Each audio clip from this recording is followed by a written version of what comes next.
আজকে একটা চাকরির ইন্টারভিউ দিতে গেছিলাম। এর আগে একটা কাজ করতাম চপের দোকানে। চপ শিল্পের অবস্থা এখন খুব খারাপ।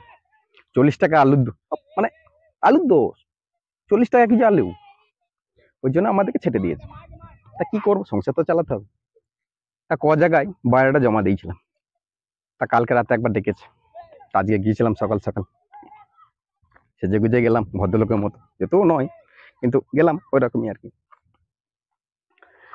গেলাম, ইন্টারভিউ নেবে, আমাকে ডাকলো, জিজ্ঞেস করলো প্রধানমন্ত্রী, রাষ্ট্রপতি, মুখ্যমন্ত্রী নাম কি, মহানায়ককে, সবই বলে দিলাম। মহানায়ক উত্তম কুমার, মোদি, দিদি, সবই জানি, বলে দিলাম। কি বললো বাইরে যাও। চলে এলাম বাইরে, ওয়েটিং রুমে ওয়েট করছি। শালা কি হলো, ভুল কোথায় বললাম।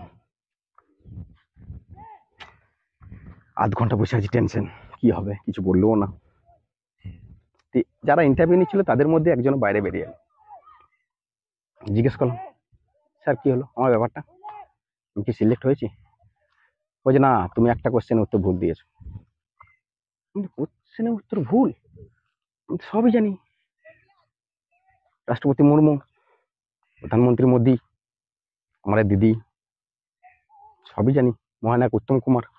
বলছে না, ওই মহানায়কটা ভুল দিয়েছো। কেন? ওই জানো না মহানায়ককে? না, উত্তম কুমার। বলছে না, উত্তম কুমার নয়, সে আগে ছিল। এখন মহানায়ক হচ্ছে पाताखोर कोची नेता। 4 बार बोले हैं पढ़ने निकले वाले छात्रों को राजनीति से दूर रहना चाहिए हैं? पढ़ाई लिखाई में ध्यान लगाओ, आईएएस बनो और देश को संभालो।